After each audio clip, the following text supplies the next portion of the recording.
오늘 저와 여러분이 함께 살펴볼 말씀은 익히 잘 알고 있는 요한복음에 있는 말씀이죠.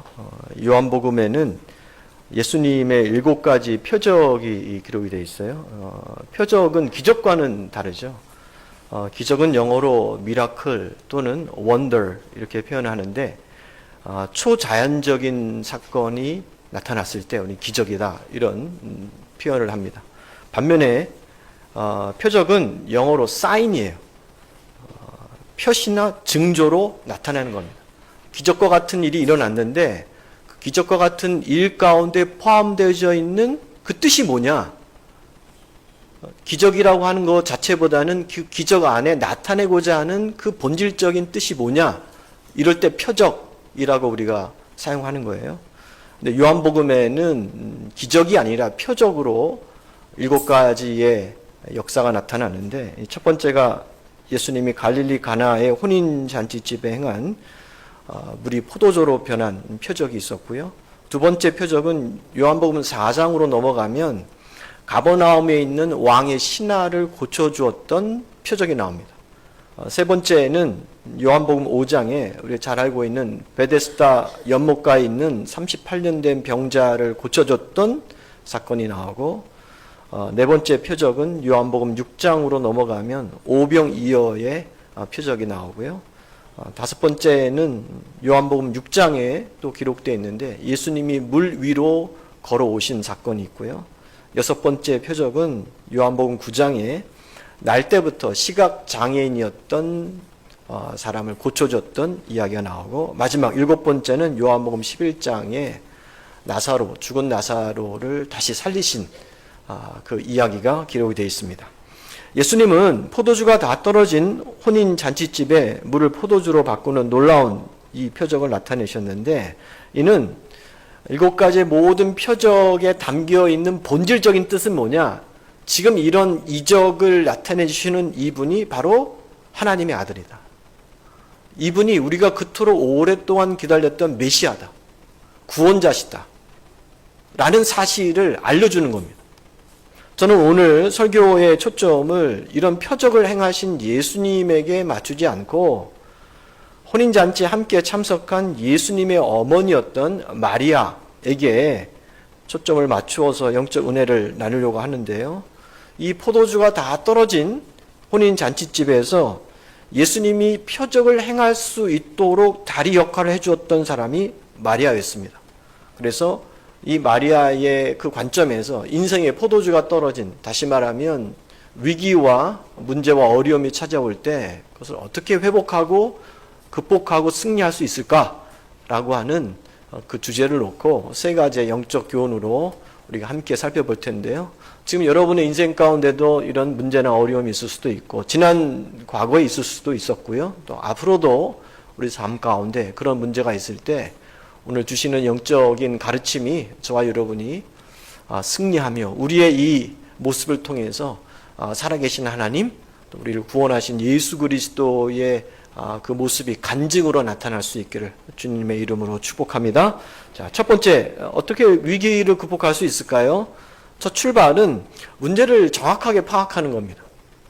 예수님이 혼인잔치에 지금 참석 중에 있어요. 당시의 혼인잔치는 유대교 전통으로 일주일간 행하게 되어 있습니다. 근데 잔치 도중에 포도주가 떨어지는 큰일이 발생하죠. 이것이 왜 큰일일까요? 혼인잔치집에 여러 가지 음식 메뉴가 있는데 그 메뉴 중에서 가장 중요한 메뉴가 포도주이기 때문에 그렇습니다. 포도주가 떨어져 버리면 잔치가 끝난 거예요. 파한 거예요. 더 이상 이어갈 수가 없습니다.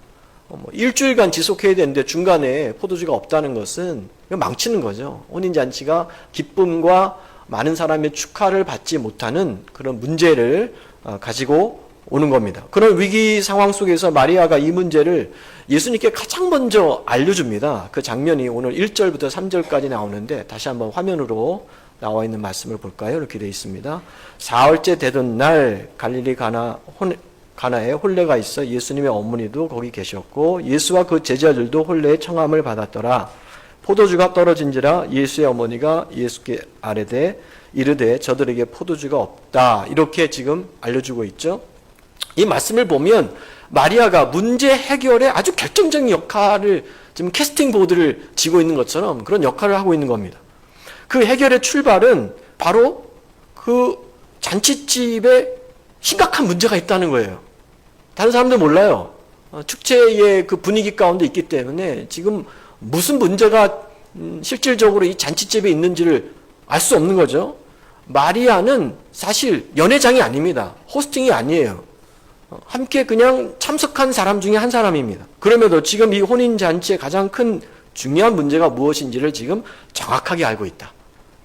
이처럼 인생에서 문제가 무엇인지를 정확하게 안다는 것이 해결의 첫 출발입니다. 우리 건강도 그렇지 않습니까? 사람이 암에 걸려도 초기에 그 문제를 알게 되면 큰 문제 없이 치료받고 완치될 수 있습니다. 그러나 뭐가 문제죠? 내가 지금 암에 걸렸다라고 하는 문제 자체를 모르거나 또는 늦게 알게 되면 그게 문제가 되는 거예요. 치료의 그 기회를 놓치고 또 힘든 상황을 맞이하게 되는 거죠. 다시 말해서 문제 파악이 안 됐을 때 가장 큰 위기를 우리는 맞이하게 된다. 성도인 우리의 삶에 있어서 최고의 약점이 바로 여기 있습니다. 우리는 지금 내 삶에서 진짜 문제가 되고 가장 큰 문제가 그리고 또 어려움이 뭔지를 잘 몰라요. 사도 바울은 이런 우리의 삶을 너무나도 잘 알고 있었기 때문에 로마서 8장 26절에 우리가 잘 알고 있는 이 말씀을 주셨죠. 이와 같이 성령도 우리의 연약함을 도우시나니 무슨 연약함이 있느냐? 우리는 마땅히 기도할 바를 알지 못한다. 우리가 뭘 붙들고 기도해야 하는지 그 기도 제목을 모른다는 거예요. 그래서 오직 성령이 말할 수 없는 탄식으로, 탄식은 한탄이 아니라 간절한 마음으로 우리를 위하여 친히 기도하신다. 성령이 이 말씀에서 지적하는 것이 우리는 마땅히 기도할 바, 지금 기도하고 있는데, 저와 여러분 기도하고 있는데 그 기도가 진짜 하나님이 원하시는 기도인지 모르고 지금 하고 있다는 겁니다. 이게 우리의 가장 큰 약점이다. 다시 말해 내 삶의 진짜 중요한 문제를 잘 모르기 때문에 내가 지금 하나님께 무엇을 먼저 간구해야 할지도 잘 모른다는 거예요. 한마디로 하나님의 나를 보셨을 때, 저와 여러분을 보셨을 때 내가 기도하지 않는 것도 문제지만, 그렇죠? 기도하지 않는 건 더 큰 문제예요. 기도하지 않는 것도 문제지만 진짜 중요한 문제는 별로 중요하지 않은 문제를 가장 중요하게 여기며 기도하고 있다는 겁니다. 그래서 내 삶의 진짜 문제를 아시는 성령 하나님께서 하나님 아버지의 뜻대로 기도할 수 있도록 우리를 위하여 간절한 마음으로 중보해 주신다는 거예요. 우리 삶의 진짜 문제가 무엇인지를 깨달아 그 문제를 붙들고 하나님께 기도할 수 있도록 인도해 주신다. 이 말씀이죠. 다시 말해 우리가 진리의 영이신 성령으로 충만해지면 하나님의 영으로 다스림을 받게 되면 그때 비로소 내 삶의 가장 중요한 문제가 무엇인지를 바로 깨닫고 그 문제를 붙들고 기도하는 해결의 첫 출발을 갈 수 있다는 겁니다. 우리가 예배 때나 또는 수련회, 또 기도회 때, 부흥회 때 은혜를 받으면 가장 나타나는 그 현상이 성령의 충만함이 채워집니다. 성령이 충만하게 우리 마음과 삶을 단단하게 다스리시고 인도한다는 거죠. 그러면 나타나는 대표적인 현상 중에 하나가 지금 내 삶에 어떤 문제가 가장 크고 중요한지를 알게 되는 거예요. 그래서 많은 분들이 성령 충만해서 간증하는 내용들, 우리가 매달 금요일 에스라 저녁 기도회 때 우리 간증의 영상을 보면서 은혜를 받잖아요. 그런 간증을 보거나 아니면 주변에서 듣는 여러분의 간증 내용을 들어보면 이런 고백들이 늘 있어요. 저는 지금까지 A라는 문제가 제일 중요하다고 생각했는데 이 A라는 문제는 보통 우리가 이런 생각이죠. 나의 건강, 자녀 문제, 성공, 물질적인 거. 이게 지금 중요하다고 내가 붙들고 기도하고 있었는데 성령 충만한 가운데 성령이 깨달아 알게 하신 것은 그런 A라는 것보다는 B라는 문제, 내가 주님 앞에 온전히 쓰고 회개하고 구원하고 맡겨진 사명, 이게 더 시급하고 중요하다는 것을 제가 알았습니다. 제가 깨달았습니다. 이런 간증의 내용들이 모든 간증에 기본적으로 나오는 내용입니다. 그러나 성도가 성령으로 충만하지 못하면 내 인생에 있어서 가장 중요한 포도주가 뭔지를 몰라요. 그리고 그 포도주가 떨어져 있다는 사항도 모르고 있습니다. 이렇게 문제 파악이 안 되니까 하나님을 간절히 찾지 않죠. 틀림없이 떨어져 있는 문제, 포도주가 있는데 그거를 분별을 못하니까 기도 못하는 거예요. 하나님 찾지 못하는 거예요. 간절해지지 않는 거예요. 지난 주일 우리가 여호수아 군대가 전쟁에서 승리했던 그 모습을 함께 살펴봤는데요. 여호수아 군대가 첫 번째 아이성 전쟁에서는 실패합니다. 그 전쟁에서 졌을 때 그들에게 있어서 가장 큰 문제는 뭐예요? 패배했다라는 것보다는 왜 그 전쟁에서 졌는지 원인을 모르는 거예요. 이게 진짜 문제예요. 내가 이기더라도 무엇 때문에 이 전쟁에서 승리했는지 그 이유를 알아야 하고, 내가 졌다면 내가 무엇 때문에 졌는지를 알아야 하는 거죠. 다시 말하면 그 사건 가운데 있는 원인을 정확하게 진단하고 파악하는 것이 대단히 중요하다는 겁니다. 그래서 여호수아가 아이성 1차 전쟁에서 패하고 절망 가운데 하나님 앞에 간절히 기도하잖아요. 그때 하나님이 아간의 범죄로 인해서 너희가 1차 전쟁에서 졌다라고 하는 문제의 원인을 알려주십니다. 이처럼 모든 위기 극복의 첫 출발은 문제를 정확하게 파악하는 거예요. 영적으로 분명하게 알아야 한다는 거예요. 그러므로 저와 여러분이 구해야 할 하나님의 은혜는 지금 내 삶에 지금 기도하고 있는 그 기도 제목, 그것도 중요하지만 혹시 하나님이 성령님이 그거보다 더 중요하게 여기는 기도의 제목이 있다면 내 삶의 그 문제의 진정한 원인이 어디 있는지를 알려주시는 그 은혜를 저와 여러분이 받아야 된다. 그거 먼저 파악해야 된다. 하나님이 보시기에 지금 우리 가정에 가장 크고 중요한 문제는 무엇일까? 지금 하나님이 보시기에 내 인생에서 가장 크고 중요한 문제를 뭘로 보고 계실까? 지금 하나님이 보시기에 우리 자녀들 가운데 가장 크고 중요한 문제는 뭘로 보고 계실까를 하나님 그 은혜로 나를 깨우쳐 주세요. 알려주세요. 그래야 문제 해결이 되는 거예요. 그 원인을 모르고 계속 기도하면 해결이 안 되는 거예요. 그러므로 바라기는 오늘 이 말씀을 통해서 성령의 도우심으로 지금 내 삶에, 우리 가정에, 우리 자녀의 이 시대에 가장 중요한 문제가 무엇인지 정확하게 깨달을 수 있는 그 은혜가 우리 모두에게 임해 주시기를 주님의 이름으로 축복합니다. 두 번째, 자, 인생에 이런 문제가 있어요. 그럼 어떻게 해결하느냐? 기도를 통해서 와요. 마리아가 혼인 잔치집에서 첫 번째로 했던 것은 문제 파악이었고, 다음으로 했던 일은 그 심각하고 중요한 문제를 예수님께 아뢰는 것입니다. 오늘 3절 말씀에 나오죠. 3절 말씀 한번 같이 읽어볼까요? 포도주가 떨어진지라 예수의 어머니가 예수에게 이르되 저들에게 포도주가 없다 하니. 자, 예수님이 포도주가 없다라고 지금 마리아가 알려줬습니다. 마리아는 포도주가 다 떨어진 이 잔치집의 문제를 예수님께 알리면서 도움을 청한 거죠. 아뢰다라고 하는 이것이 뭐예요? 바로 기도입니다.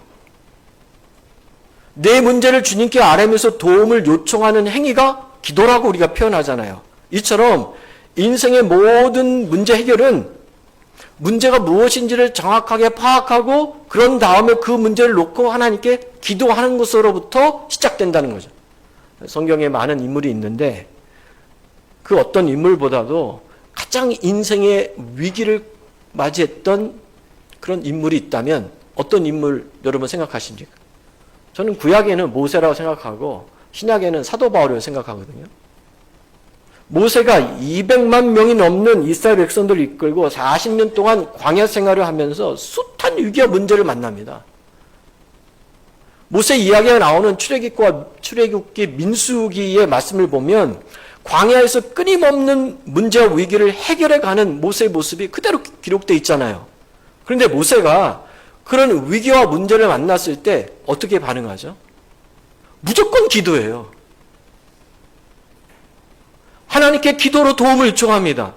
어떤 문제, 어떤 위기를 만나도 기도가 모세에게는 가장 앞선 거예요. 기도가 스타트고 기도가 마무리야. 앞에는 홍해, 뒤에는 애국 군대가 쫓아오잖아요. 그 진퇴양난의 위기 가운데 모세가 하나님의 들려준 지팡이 들고 뭐 합니까? 하나님께 기도합니다. 그 홍해가 열려요. 마라의 쓴물 앞에서 역시 하나님께 부르짖어 기도하니까 마라의 쓴물이 단물로 바뀝니다. 아멜렉과의 전쟁할 때 어떻게 합니까? 아론과 훌을 데리고 산에 올라가 두 손 들고 하나님께 부르짖어 기도합니다. 전쟁에서 승리합니다. 무리바에서 마실 물이 없어서 이스라엘 백성들이 돌을 들어서 모세를 죽이려고 했을 때 그 위기 가운데 하나님 앞에 기도함으로 무리바에서 새로운 물이 터져 나올 수 있도록 주님 역사하잖아요. 이처럼 모세는 인생의 모든 문제를 해결할 수 있는 길이 기도라고 하는 사실을 알고 믿고 있었다. 알고만 있어도 안 돼요. 알고만 있어도 기도 못합니다. 기도해야 된다는 거는 우리 다 성도들이 알잖아요. 근데 그렇게 하면 역사하신다, 응답하신다를 믿어야 내가 할 수 있어요. 암과 믿음은 큰 차이가 있습니다. 아는 것으로 신앙생활을 하니까 하나님 역사가 안 나타나는 거예요. 알지만 말고 믿을 수 있기를 바랍니다. 내 삶에 그렇게도 역사가 나타난다라는 그 믿음이 있어야 됩니다. 이 진리와 원리는 오늘날도 마찬가지죠. 지금 성도가 여러분의 가정, 여러분의 삶, 자녀, 그 어떤 것이든 위기와 문제 앞에서 기도하면 그 기도를 통해서 하나님이 일하시는구나 라고 하는 이 믿음으로 우리는 오늘 예수님의 어머니 마리아처럼 이런 믿음의 행위가 있어야 하는 거죠. 성도가 기도하면요, 하나님이 일하시는데 때로는 천군 천사를 동원하세요. 사도행전 12장에 보면 베드로가 전도하다가 감옥에 갇히죠. 그때 교회가 함께 모여서 베드로를 위해서 중보기도합니다. 그랬을 때 어떤 일이 벌어졌느냐? 하나님의 천사를 통해 일하기 시작하더라고요. 천사를 감옥으로 보내요. 그래서 그 천사를 통해서 베드로가 무사히 풀려날 수 있도록 역사하신다고요. 사도행전 12장 7절에서 12절인데 긴 말씀인데 우리가 잘 알고 있어요. 제가 빠르게 한번 읽어볼게요. 읽으면서 천사라는 단어가 얼마나 많이 나오는가 여러분 보세요. 제가 세어봤더니 5번 나오더라고요. 7절 이렇게 되어 있습니다. 호련히 주의 사자가 나타나매 옥 중에 광채가 빛나며 또 베드로의 옆구리를 쳐 깨어 이르되 급히 일어나라 하니 쇠사슬이 그 손에서 벗어진지라. 8절입니다. 자, 천사가 이르되 띠를 띠고 신을 신으라 하거늘 베드로가 그대로 하니 천사가 또 이르되 겉옷을 입고 따라오라 한데 9절로 넘어가죠. 베드로가 나와서 따라가서 천사가 하는 것이 생시인 줄 알지 못하고 환상을 보는 거 아니라. 10절 이에 첫째와 둘째 파수를 지나 시내로 통한 쇠문에 이르니 문이 저절로 열리는지라. 나와서 한 거리를 지나매 천사가 곧 떠나니라. 11절 마지막 이에 베드로가 정신이 들어 이르되 내가 이제야 참으로 주께서 그의 천사를 보내어 나의 헤롯과 헤롯의 손과 유다 백성의 모든 기대에서 벗어나게 하신 줄 알았다. 교회 공동체가 모여서 일하니까 하나님이 누구를 보내요? 천사를 보내는 거예요. 지금 이 시대에는 하나님의 천사를 보낼 수도 있고 천사와 같은 사람을 보내서 우리 인생에 막혀있는 위기와 문제를 해결하신다는 겁니다. 역다 20장에 보면 구약의 모압과 암몬이라는 연합군이 남유다를 쳐들어왔을 때 그 풍전 등화와 같은 상황에서 여호사밧 왕이 했던 것도 똑같습니다. 오직 여호와를 향하여 기도하고 찬양한 겁니다. 여호사밧이 기도하는 장면이 역다 20장 3절과 4절에 나오는데요. 자, 3절 보세요. 이렇게 되어 있죠. 여호사밧이 두려워하여 여호와께 낯을 향하여 간구했다. 기도한 거 아닙니까? 온 유다 백성에게 금식하라 공포하며 금식하며 기도하라는 거예요. 4절 유다 사람이 여호와께 도우심을 구하려 하여 유다 모든 성읍에 모여서 여호와께 간구했다. 기도했다. 자, 이렇게 기도하니까 어떤 일이 벌어집니까? 하나님이 천사를 복병으로 두세요. 그리고 모압과 암몬의 연합군을 그 천사를 통해서 치게 하시는 거죠. 그때 어떤 일이 벌어졌느냐? 20장 22절에 보면 그들이 또 하나님께 찬양하는 내용이 나옵니다. 20장 22절 볼게요. 그 노래와 찬송이 시작할 때 여호와께서 복병을 두어 유다를 치러 온 암몬 자손과 모압과 세일산 주민들을 치게 하심으로 그들이 패했다라고 분명히 이야기합니다. 자, 그러면 인생의 위기, 우리 삶의 위기, 가정의 위기, 자녀의 위기, 나라의 위기가 왔을 때 두 가지가 오늘 여호사밧 왕이 보여주죠. 첫 번째 뭐? 기도, 두 번째 찬양.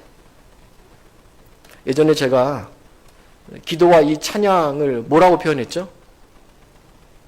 여러분의 말씀의 기억력을 제가 한번 확인해 볼게요. 제가 누누이 강조했거든요. 우리가 드리는 찬양과 기도는 뭐와 같다? 천국 방송과 같다. 기억나십니까? 그걸 그때 잊지 않고 계속 하시는 분은 탁 튀어나와야 돼요. 천국 방송이지 당연히. 내 인생에 틀어놔야 하나님이 보내신 천국 방송이지. 그 두 가지가 세워져 있는 한 우리는 인생에서 지치지 않는다. 쓰러지지 않는다. 날마다 승리다. 기도는 하나님을 움직이고 기도는 천군 천사를 움직이는 힘이 있습니다. 이 말은 결국 기도를 통해서 하나님이 일하신다는 거예요. 우리 금요일 날 간증을 함께 봤죠. 비타민 C로 유명한 이왕재 서울대 의대 교수이면서 은퇴하고 장로님이세요. 그분이. 또 우리 가까운 곳에 있어요. 여기 허브교회 장로님이세요. 허브교회 있잖아요. 여기 앞에. 그분이 뭐라고 간증합니까? 자기 인생 가운데 참 힘들고 어려운 고비들마다 하나님 누굴 보내주셨다? 천사와 같은 사람들을 보내셔서 하나님이 인도하셨다.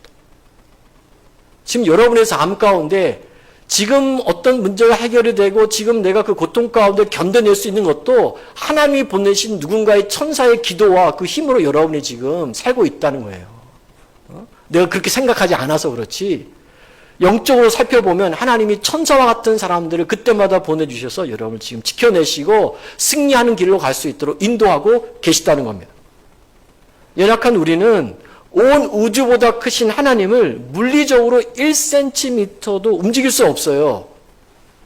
생각해 보세요. 이제 막 태어난 갓난 아기가 물리적인 힘으로 엄마 아빠를 밀어서 그 엄마 아빠가 1cm라도 움직입니까? 자기 머리 하나 제대로 가누지 못하는 아기가 어떻게 엄마 아빠를 움직일 수 있어요? 물리적으로 움직이지 못하게 하죠. 그런데 그 엄마 아빠를 움직이는 방법이 있잖아요. 그게 뭐예요? 울면 됩니다, 아기가. 아기 울음소리에 엄마 아빠의 그 울음소리가 귀에 들리면 엄마 아빠는 움직이기 시작합니다. 쏜살같이 달려가서 아기를 위해서 일하죠. 기저귀를 갈아주고 우유병을 물려주고 딸랑이를 흔들어주고 무슨 문제가 있는가 해결해 줍니다. 울기만 하면 됩니다. 그러면 1cm도 움직이지 못하는 그 엄마 아빠가 움직여서 그 아이를 위해서 합당한 일들을 해주는 거예요. 그러면 우리가 온 우주보다 더 크신 하나님은 어떻게 움직일 수 있어요?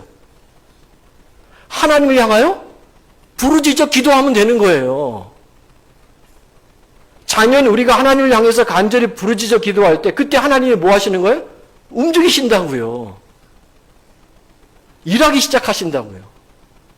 그래서 하나님이 시편 50편 5절에 15절에 이런 말씀 하셨잖아요. 보세요. 우리 잘 알고 있는 제가 몇 번 말씀드렸죠. 환난 날에 나를 부르라. 내가 너를 건지리니 너가 나를 영화롭게 하리라.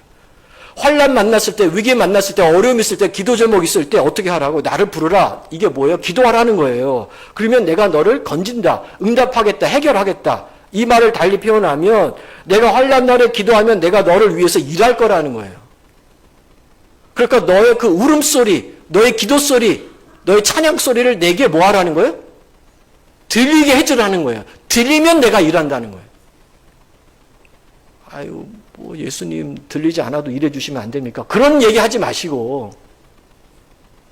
그럼 우리가 그냥 편하기 위해서 하는 얘기지. 성경은 하라는 거예요. 그럼 하면 되는 거예요. 안 하면서 안 됩니다라고 하지 말고 하나님께 찬양을 드리라고. 문제 있잖아요. 우리 명동교회 각 가정들마다 심령 보면 나름의 다 위기와 문제가 있잖아요. 그럼 하나님이 일하시게 하기 위해서는 어떻게 해요? 내가 하나님 앞에 찬양과 기도하라고요. 그럼 하나님이 일하신다는 거예요. 처음에는 그 일하는 모습이 내 기대에 안 맞아져서 너무 양이 안 차서 이거 정말 기도가 응답이 되나? 이런 의심이 든다 할지라도 그런 의심 갖지 말고 뭐 하라고요? 계속 하라고요. 그게 성경의 가르침이에요.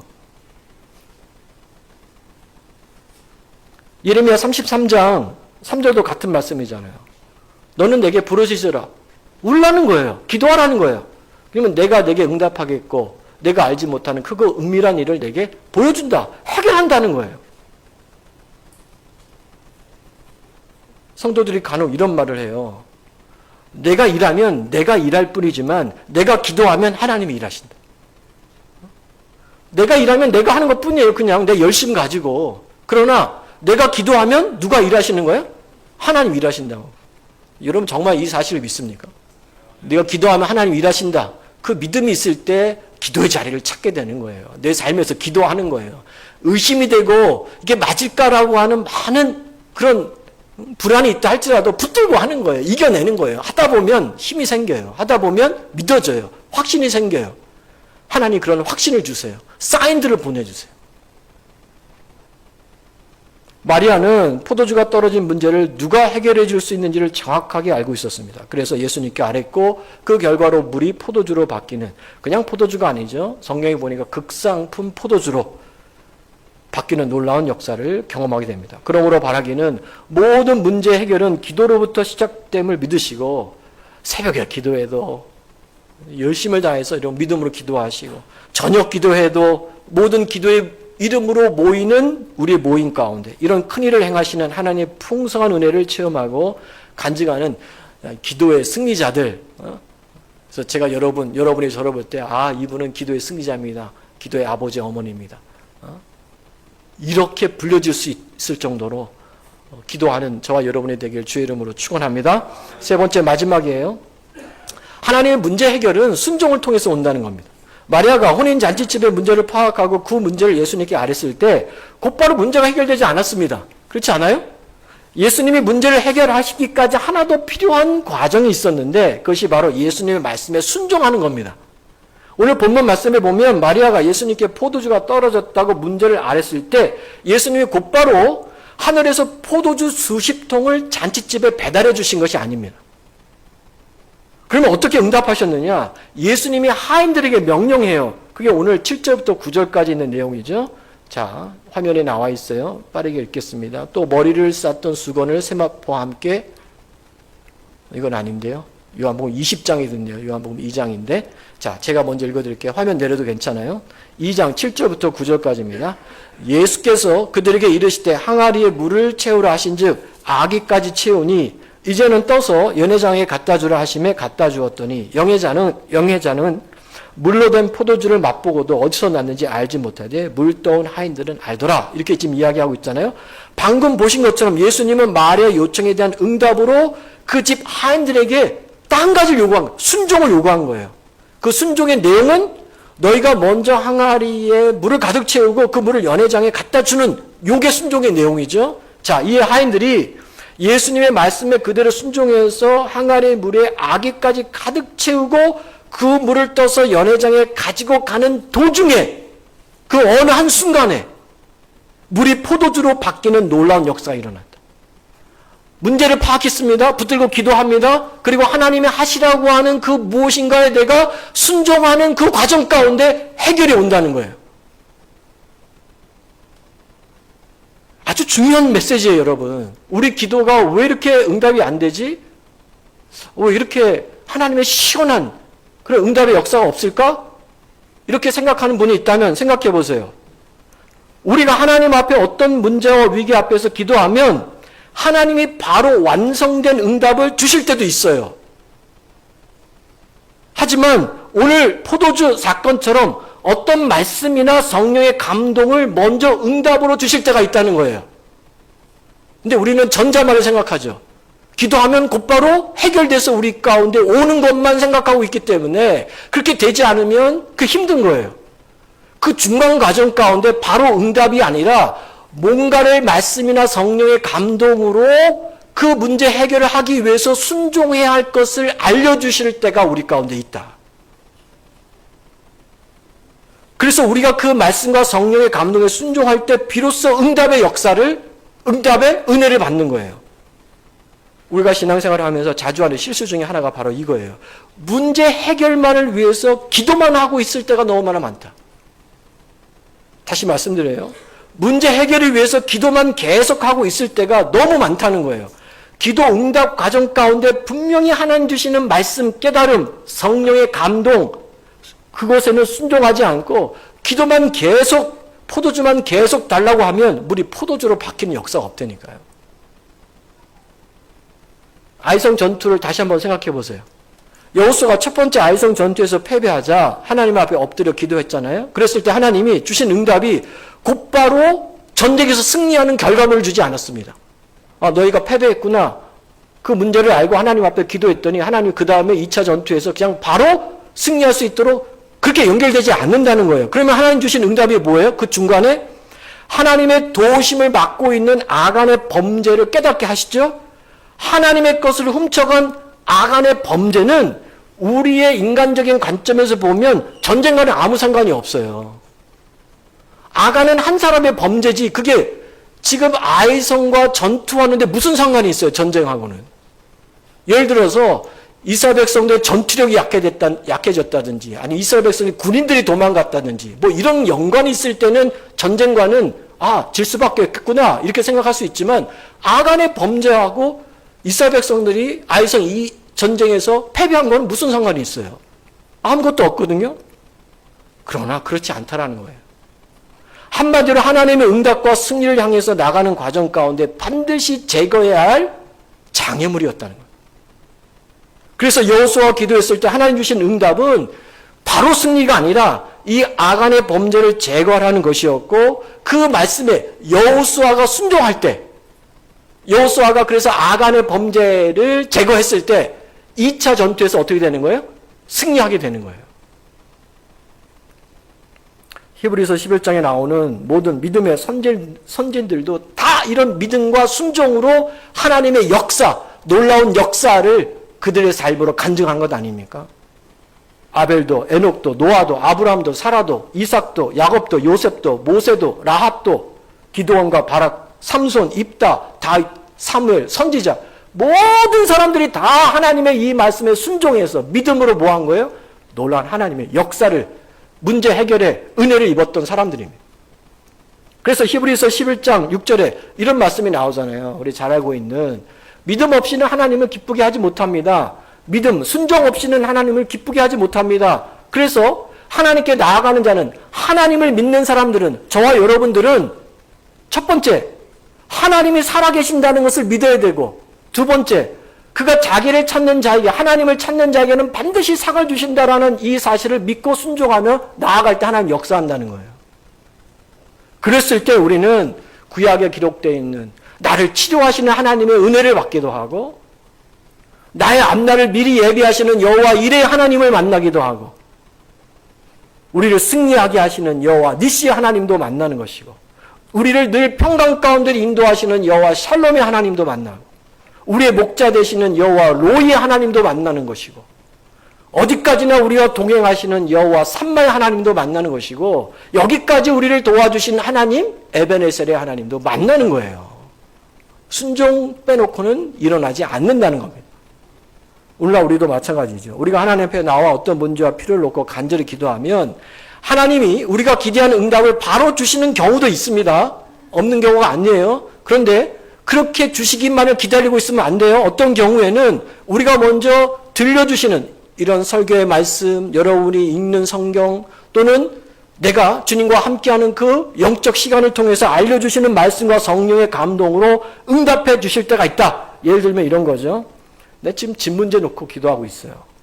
하나님 내가 옮겨야 되는데 또는 새롭게 집을 사야 되는데 이사해야 되는데 뭐 여러 가지 문제, 집 문제 놓고 기도하고 있어요. 또 어떤 분은 자녀 문제 놓고 기도하고 있어요. 우리 자녀들이 이런 문제 앞에서 또 진학의 앞에서 또는 앞으로의 그들의 삶을 놓고 기도하는 제목도 있죠. 또 어떤 분은 건강의 문제를 놓고 기도하는데 하나님이 집 문제, 자녀 문제, 건강 문제를 먼저 해결해 주시는 것이 아니라 저와 여러분의 죄의 문제를 깨닫게 해주시면서 회개를 요구하실 때가 있다는 거예요. 그걸 살펴보라는 거예요, 먼저. 그런데 그때 회개는 안 하고 계속 집 문제 해결해 주세요. 자녀 문제 해결해 주세요. 건강 문제 해결해 주세요. 그 기도만 하면 물이 포도주로 변하지 않습니다. 우리의 기도가 응답되기 전까지 먼저 하나님 우리에게 요구하시는 순종의 그 무엇이 남겨져 있는 경우가 있다는 거예요.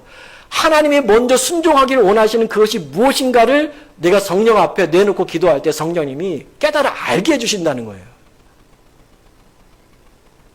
그러므로 우리가 어떤 문제와 필요를 놓고 하나님 앞에 간절히 기도하는 것도 중요하지만 우리의 그 간절한 기도와 겸손한 순종이 만났을 때 물이 포도주로 변하는 이런 역사가 나타나는구나. 그걸 여러분이 내가 지금 내 삶의 현장에 적용해 보세요. 여러분이 지금 붙들고 기도하는 제목, 제 가정들마다 한 가지 기도 제목 하라면 다 하나씩 붙들 수 있어요.